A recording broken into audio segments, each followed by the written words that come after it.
अस्सलामु अलैकुम वरहमतुल्लाहि वबरकातुहू। कैसे हैं दोस्तों, उम्मीद है आप सब खैरियत से होंगे।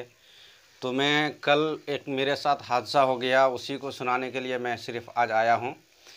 कोई नुस्खा उसका बताना नहीं है। कल हादसा ये हुआ कि मेरा जो है वॉलेट या पर्स जो है वो गिर गया किसी वजह से, और मैं 50 कदम के फासले पर गया ही था कि वापस आकर देखा कि किसी ने उठा लिया। सारे लोगों से पूछा गया मगर किसी ने बताया नहीं।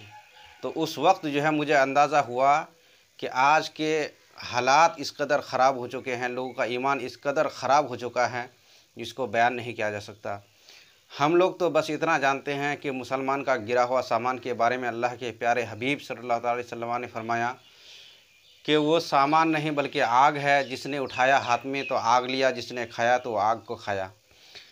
और इसको अरबी में लुक्ता कहा जाता है। इसके बारे में हुक्म ये है कि ये सामान तो पहली बात उठाना नहीं चाहिए, और अगर उठाए हैं तो साहिब सामान को पहुंचाना ज़रूरी होता है।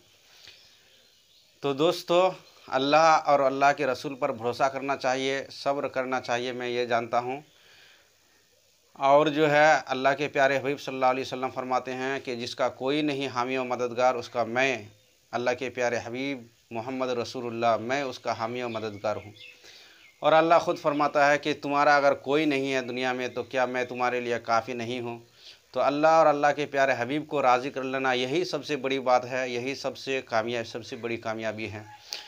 लोग रुपयों में कामयाबी ढूंढते हैं, लेकिन कामयाबी रुपया हासिल कर लेना कामयाबी नहीं है हराम तरीक़े से, बल्कि असल कामयाबी अल्लाह और अल्लाह के प्यारे हबीब को राज़ी करना, ये असल कामयाबी है। मानता हूँ इसमें तकलीफ़ें, मुसीबतें हैं, परेशानियां हैं, लेकिन जब इस रास्ते में कामयाबी मिलती है तो दुनिया कदमों में झुक जाती है।